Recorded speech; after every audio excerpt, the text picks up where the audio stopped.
수요 말씀 기도회 2022년 4월 13일 고난주간을 지나시면서 오늘 수요 말씀 기도회 시간에 오늘은 특별히 기독교 핵심 진리 교재 4부 예수 그리스도 34과 35, 36과 예수 그리스도에 대한 그 기독교 교리가 이제 기독론이라 해서 예수님에 대해서 공부하는 시간입니다.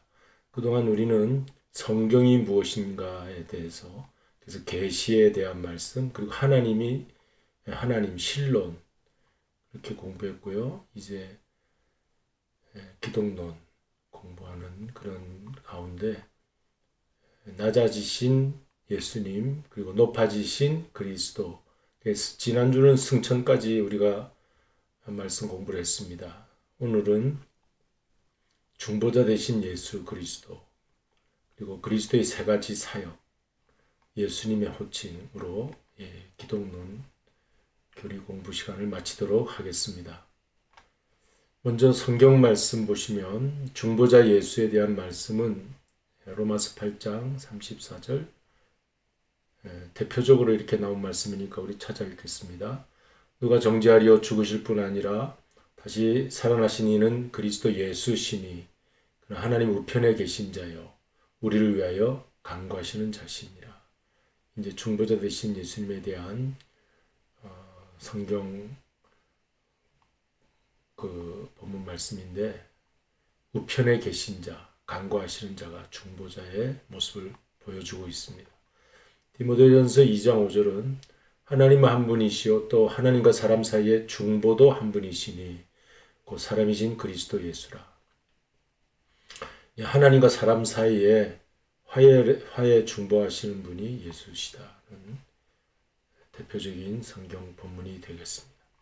그리스도의 세 가지 사역, 우리가 잘 아시는 대로 예수 그리스도의 세 가지 사역은 선지자, 종, 선지자, 그리고 왕, 제사장 이 세 가지가 있습니다. 본문을 읽으면 이사야 42장 1절에서 내가 붙드는 나의 종, 내 마음에 기뻐하는 나의 택한 사람을 보라. 하나님께서 종들을 부르셨죠. 구약에 선지자들을 부르셨어요. 예수님이 선지자의 역할, 종의 역할을 하신다. 선지자는 말씀을 받아 대언하는 대언자들, 그것이 선지자의 사역이었습니다. 누가복음 1장 32절 33 보면 왕이 나옵니다. 같이 읽겠습니다. 지극히 높으신 이의 아들이라 일컬을 것이요 주 하나님께서 그 조상 다윗의 위를 저에게 주시리니 영원히 야곱의 집에 왕노릇 하실 것이며 그 나라가 무궁하리라. 이 다윗의 위는 왕권을 말씀하시는 거죠. 예수님은 다윗의 자손으로 오셔서 다윗의 왕권을 받으신 분으로 이렇게 하나님의 나라, 그 나라의 영원한 왕이 되신다. 이제 누가복음 1장에 천사 가브리엘이 마리아에게 나타나서 태어날 아기에 대한 예언의 말씀을 주신 것입니다. 히브리서 5장 6절 내가 영원히 멜기세덱 반차를 줬는 제사장이라. 이렇게 예수 그리스도에 대한 그 소개를 하면서 히브리서 기자는 대제사장 반열에 오신 분이 예수님이시다. 이렇게 여기서 벌써 이제 세 가지 사역이 다 나오고 있습니다. 다음 예수님의 호칭, 예수님의 이름을 여러 가지로 불렀는데 성경 말씀을 살펴보면 마태복음 9장 1절 8절 인자가 여기 이제 사람의 아들 인자가 나옵니다. 인자가 세상에서 죄를 사하는 권세가 있는 줄 너희로 알게 하려 하시니라. 예수님이 가장 자신에 대해서 많이 불렀던 이름이 인자입니다. 사람의 아들. 마태복음 16장 13절 21절에 보면 사람들이 나를 누구라 하느냐. 여기 나를 대신에 인자를 누구라 하느냐. 예수님이 자신을 가리켜 늘 인자라고 그랬어요. 그래서 베드로가 대답합니다. 같이 읽겠습니다. 주는 그리스도시요 살아계신 하나님의 아들이십니다. 여기 다 그 이름이 나오죠. 주 그리스도 하나님의 아들. 요한복음 1장 1절 18절에 태초에 말씀이 계시니라. 이 말씀이 하나님과 함께 계셨으니 이 말씀은 곧 하나님이시니라. 이 요한복음에서는 예수님을 일컬어 로고스라. 이 말씀이 로고스로 헬라가 로고스인데 이제 헬라 철학의 그 배경에 그 영향을 받았다고 볼 수 있죠. 이 요한복음은 특별히 사복음서에서 이제 새 공간복음과 좀 다르게 이제 예수님에 대해서 말씀이시다, 하나님이시다, 말씀이 하나님과 함께 계셨다. 로고스입니다. 로고스. 계시록 19장 11, 16절 그 옷과 그 다리에 이름 쓴 것이 있으니 여기 만왕의 왕이요 만주의 주라. 예수님의 칭호가 이렇게 다양했습니다. 그럼 먼저 중보자 예수 그리스도, 하나님과 사람 사이를 화해하고 화목시켜 주시는 분이 예수 그리스도이십니다. 그러니까 예수 그리스도께서 하늘에 계시지 않고 이 땅에 내려오셨다는 것은 이 땅에 있는 우리 인간을 하나님과 다리를 놓아주기 위해서 화해 화목하기 위해서 오셨다. 그러니까 우리가 전체 성경을 우리가 꿰뚫어 봐야 되는데 창세기에 타락한 아담의 그 모습 속에서 하나님으로부터 숨어버려요, 아담이. 그리고 하나님과 떨어지게 됩니다. 하나님께서도 아담을 내쫓아 버리십니다. 하나님의 임재 가운데 있던 그 에덴 동산에서 추방하게 됩니다. 그래서 아담의 후손들이 하나님과 멀어지게 되었죠. 그것을 이제 하나님과 화목시키는, 화해시키는 그 일로 새 아담, 두 번째 아담으로 오신 예수 그리스도. 그 예수 그리스도가 이 땅에 육신의 모습을 입고 아담처럼 육신의 모습을 입고 오실 수밖에 없어서 성육신 하시게 된 거예요. 이전 시간에 우리 다 공부하였죠. 이제 동정녀로 이제 마리아에게 성육신 하신 예수님, 독생자로 오신 예수님. 그렇게 오셔야 할 수밖에 없었던 것은 바로 하나님과 인간 사이를 화목시켜 주시기 위해서, 중보자가 되기 위해서 오셨다. 그래서 사도 바울은 그런 고백을 합니다. 로마서 5장 1절에서 같이 읽겠습니다. 그러므로 우리가 믿음으로 의롭다 하심을 얻었은즉 우리 주 예수 그리스도로 말미암아 하나님으로 더불어 화평을 누리자. 이제는 우리가 예수 그리스도 십자가와 부활의 그 은혜를 믿는 사람으로 이제 우리가 주님 앞에 나가게 되었으니 더 이상 그 아담의 후손으로서 타락한 지경에 떨어져 하나님 앞에 숨어있는 존재가 아니라 의롭게 된 존재가 되었으니 담대하게 하나님 앞에 나가자. 사도 바울이 자신이 받은 체험을 바탕으로 이제 로마 교회 교인들에게 또 오늘날 이 시대에 우리 말씀에 있는 우리 성도들에게 그리스도로 말미암아 우리 주 그리스도로 말미암아 하나님으로 더불어 화평을 누리자 그랬어요. 중보자 예수님의 역할을 잘 표현해 준 성경 말씀이라고 할 수가 있습니다. 이제 이 중보자의 모습을 잠깐 살펴보면 구약의 중보자로서는 모세가 보이게 되죠. 구약의 모세가 신약의 우리 예수님의 그 그림자와 같은 인물이었는데 모세는 하나님으로부터 시내산의 성막 제사의 모든 그 청사진을 다 받았어요. 그래서 이제 성막도 짓고 하면서 하나님 만나는 그런 길을 열게 되었죠. 그래서 이제 성전의 그 대제사장 같은 이런 분들이 중보자의 역할을 했습니다. 근데 구약의 시대에 맞는 모습이었다면 이제 신약의 새 언약으로 오신 예수 그리스도 안에서 참 중보자 되신 예수님 안에서 예수님이 구약의 이러한 성막 성전을 헐라 그래서요. 왜냐하면 예수님 자신이 성전이 되셔서 사흘 만에 내가 다시 짓겠다. 십자가에 달리시고 성막 제사, 성전 제사에서 드렸던 양처럼 자신이 직접 제물이 되셔서 피 흘리심으로 사흘 만에 내가 다시 성전을 헐면 사흘 만에 내가 다시 세우리라. 이 부활하심으로 하나님 만날 수 있는 길이 터지게 된 거죠. 열리게 된. 성전 휘장이 둘로 위에서부터 아래로 쫙 갈라지면서 하나님께 나가는 길이 열렸죠. 그러므로 오늘 우리는 예수님이 참된 신약의 중보자이시다. 이제 이 중보자 예수 그리스도에 대한 말씀 우리가 이제 공부했고요. 그러니까 항상 우리가 하늘에 하나님 우편에 계신 예수 그리스도는 우리 위해서 지금도 중보 기도해 주시는 분이다. 믿고 우리는 담대함을 얻어야 할 줄로 믿습니다. 그리고 이제 두 번째 그 그리스도의 세 가지 사역이 있는데 지난주 승천하신 우리 그리스도는 무슨 일을 하시는가 하면 이러한 세 가지 일을 하나님 우편에서 하고 계세요. 이 땅에 오셔서 이 일을 하셨고 지금 승천하셔서 이 일을 하시면서 재림주로 오셔서 이러한 일을 우리에게 해 주실 것입니다. 자, 그래서 무슨 일이냐 세 가지. 선지자, 제사장, 왕의 일을 합니다. 하나님과 만날 수 있는 그런 위치에 있는 그런 직분들이죠. 예수님이 그런 일을 우리에게 해주십니다. 선지자는 뭐냐? 하나님의 말씀을 받아 전하는 자가 선지자입니다. 말씀이 육신이 되어심으로 말씀 그 자체로 예수님이 선지자 그 자체가 되신 거죠. 말씀, 하나님의 말씀이 그 몸 안에서 드러나게 된 것이죠. 네.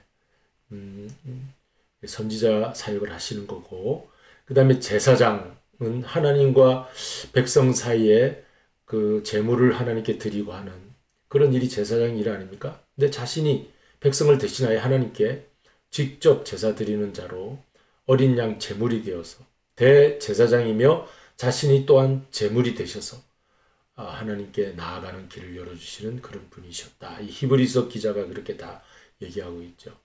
우리가 이 다른 건 다 이제 제가 지금 전하는 얘기가 조금 어려운 분도 있다고 그래요. 우리 자녀들 중에도 좀 어렵다고 그러더라고요. 말이. 제가 짧은 시간에 이걸 설명을 하다 보니까 영어도 좀 어려운 영어도 쓰는데 다른 건 다 잊어버려도 예수님은 하나님의 말씀을 우리에게 전해주신 선지자구나. 예수님은 하나님을 만날 수 있도록 제사를 직접 드려주시는 분이구나. 예수님은 하나님 나라의 왕이시구나. 요것만 이렇게 알면 되겠습니다. 왕, 하나님 나라의 통치자이시다, 예수님이. 그래서 예수님 부를 때 다윗의 자손이요, 무슨 메시아를 부르는 칭호거든요. 메시아요, 메시아는 그리스도, 헬라어로 그리스도, 메시아는 구세주, 한국말로는 구세주, 세상을 구원하실 분.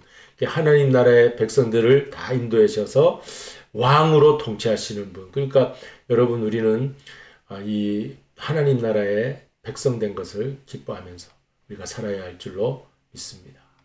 너무 감사한 일이죠. 이제 예수님의 호칭을 이제 마지막 그 과입니다. 이제 기독론을 오늘로서 마치게 돼요.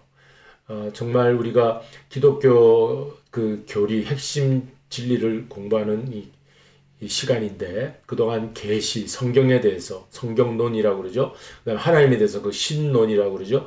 그다음에 예수 그리스도에 대해서 구원하실 분이 누구냐? 기독론이라고 그러죠. 론자를 붙여서 이제 교리 공부하는데 그런 것이 다 중요한 건 아니지만 조직 신학적으로 우리가 지금 이러한 공부를 함으로써 우리 신앙이 이 체계가 주어집니다. 시스테매틱 테올로지라고 조직 신학을 그렇게 불러요. 그렇다면 우리의 신앙이 체계적이 돼요. 조직적이 돼요. 그래서 흐트러진 것이 아니라 딱 조직적이 되어서 누가 와서 무슨 질문을 해도 다 답변을 할 수 있는 그런 우리가 아주 그 기초가 단단하게 되는 조직적인 신앙생활을 할 수가 있다. 그래서 이런 교리 공부를 하고 있는 것입니다. 그래서 예수님은 여러 호칭이 있는데 그 이름에는 고백이 담겨져 있습니다. 김춘수의 그 시 중에 꽃이라고 하는 시가 있는데 그 꽃이라는 그 이름을 부를 때 의미로 내게 다가왔다. 그러잖아요. 어떤 그 대상에 대해서 그 이름을 부를 때 그것이 나에게 의미가 된다. 어떤 미닝이 더 깊이 주어진다는 거죠. 예수님을 내가 어떤 이름을 부르냐에 따라서 나에게 어떤 삶의 의미가 있는가. 내 인생에 어떤 주님은 의미를 가지고 나에게 다가와 나는 그분을 어떻게 고백하는가. 이게 내 힘에 담겨있는 중요한 뜻이죠. 그래서 예수님을 우리가 어떻게 부르냐에 따라서 우리 신앙에 그 고백이 담겨져 있습니다. 베드로는 주는 그리스도시요 살아계신 하나님의 아들입니다. 그렇게 고백했죠. 여러분들도 항상 고백을 하세요. 이 많은 그 예수님의 이름들이 교재는 이렇게 기록되어 있는데 여러 가지 중에 자기에게 제일 좋은 곳으로 찾아서 이렇게 늘 고백을 하면 되겠습니다. 특별히 네 가지를 찾아봤는데 그리스도, 이것은 크리스토스라고 하는 헬라어, 메시아라고 하는 히브리어의 그 오늘날 우리는 예수 그리스도라 그렇게 부르죠. 그래 구세주라는 뜻입니다. 그리고 메시아라는 말이 이제 기름 부음 받은 자인데 하나님께서 이제 대신해서 통치자로 보내시는 그 구세주는 이 하나님의 기름 부음 받은 자예요. 그래서 이제 그런 뜻이 있고 우리가 예수를 그리스도라 부를 때는 예수님은 메시아이십니다. 예수님은 구세주이십니다. 그렇게 이제 고백하는 것이 예수 그리스도. 우리 주 예수 그리스도의 이름으로 기도드리옵나이다 할 때 그 예수 그리스도, 그게 메시아 구세주이십니다. 그 다음에 the Lord, 주. 그 구약에는 야훼 하나님이라고 여호와 하나님, 여호와라는 단어가 많이 나오는데 이제 영어 성경에 보면 the Lord로 번역이 돼 있어요. 주라는 뜻입니다. 주. 나의 인생의 주. 로마 시대에는 황제, 가이사 황제를 주라고 불렀어요. 그 로마 시민들에게는 가이사가 주였겠죠. 살리고 죽이는 권세가 있는 가이사 황제가. 그러나 오늘 우리 인생에 정말 생사복을 주관하시는 분은 예수 그리스도이십니다. 라고 고백할 때 주라고 그렇게 고백하면 되겠습니다. 그리고 우리 예수님은 자신이 나 인자는 이렇게 안식일의 주인이다. 인자가 죄를 사러 왔다. 자신을 일컬어 이제 부르실 때 예수님 자신이 직접 많이 쓰셨어요. 인자라고, the Son of Man. 보통 인성을 가지셨을 때 인자라고 불렀나 그렇게 이제 보통은 그렇게 생각할 수 있고, 그럼 신성을 가졌을 때는 하나님의 아들인가, Son of God인가 이렇게 불렀나 이렇게 할 수도 있죠. 이제 복음서에 보면 인자라는 말도 나오고 하나님의 아들이란 말도 이렇게 섞여서 혼합되어 나오고 있습니다. 그렇게 어떻게 부르시든지 우리가 어떤 예수님을 향해서 정말 우리 인간의 모습으로 우리 인간을 구원하시러 오신 정말 인자로서 오신 분. 이 다니엘서 7장 13절에는 마지막 때 인자와 같은 이가 온다고 하는 그 구약의 그 아주 그 중요한 귀절이 있는데 다니엘서 7장 13절이요.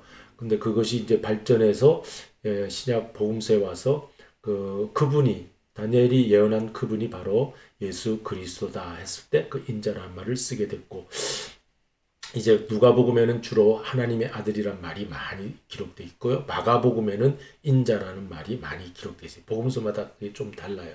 누가복음에는 그 헬라적인 그 배경을 가진 사람들에게 복음을 전하기 위해서 Son of God이라 이렇게 많이 이제 부르게 되었죠.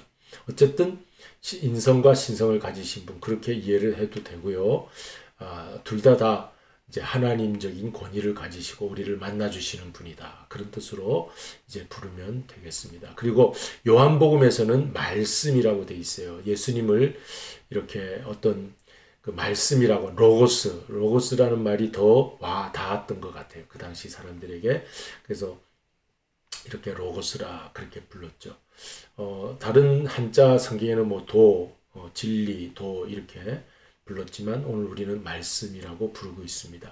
그래서 이제 말씀이 육신이 되어 오셨다. 로고스, 우리 교회 이름이 로고스 아닙니까? 그러니까 로고스라는 것은 예수 그리스도의 칭호 중에 하나다. 이렇게 보시면 되겠고, 태초에 말씀이 계셨다. 하나님은 천지 창조하실 때 로고스, 말씀으로 천지를 창조하셨어요. 그런데 지금 이제 과학적인 그 여러 가지를 통해서도 이 언어라는 것이 굉장한 파워를 가지고 있다는 것을 다 밝히게 되었죠. 모든 그 양자역학 속에도 그것이 이렇게 서로를 끌어당기는 그 힘이 있는데, 그 미세한 분립 밀입자 속에 들어가 있는 그 끌어당기는 힘이 어떤 이런 에너지가 있는데 그 에너지가 이 말씀이 아닌가 그렇게도 과학자들은 얘기를 할 정도로 여러분 이 놀라운 이제 발견들을 하고 있죠. 어쨌든 우리 예수님이 이런 그리스도 주 인자 말씀으로 하나님 아들로 불렸다는 것을 기억하면서 내가 어떻게 고백하느냐에 따라서 예수님이 나에게 어떤 분으로 다가오느냐 그렇게 될 것이에요. 오늘은 이렇게 세 가지 공부하면서 기독론을 마치게 됩니다. 승천하셔서 하나님 우편에 계시는 분은 이러한 세 가지 사역을 가지고 중보자로서 하나님 우편에서 우리를 중보하시기 위해 기도하시고 계십니다. 우리는 예수님을 어떻게 부르며 그분을 나의 어떤 구주로 고백하느냐 하는 기독론을 오늘 공부했습니다. 이제 복음 성가를 함께 나누시겠습니다.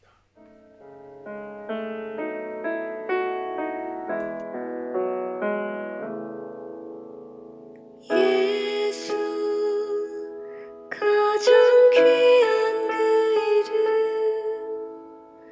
예수 언제나 기도 들으사 오 예수 나의 손 잡아주시는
네, 이제 기도하시는데 세상의 왕들이 지금 막 전쟁도 일으키고 우리 삶을 힘들게 하지만 만왕의 왕 대신 예수님이 이제 오실 때가 되었습니다.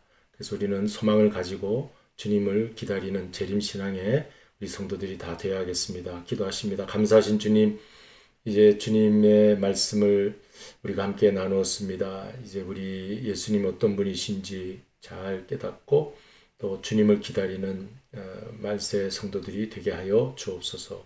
예수님을 어떻게 부르는지에 따라 우리의 신앙 고백이 되게 하여 주시옵소서. 예수 그리스도의 이름으로 기도드리옵나이다. 아멘.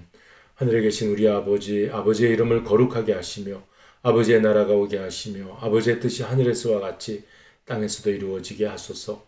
오늘 우리에게 일용할 양식을 주시고 우리가 우리에게 잘못한 사람을 용서하여 준 것 같이 우리 죄를 용서하여 주시고 우리를 시험에 빠지지 않게 하시고 악에서 구하소서. 나라와 권능과 영광이 영원히 아버지의 것입니다. 아멘.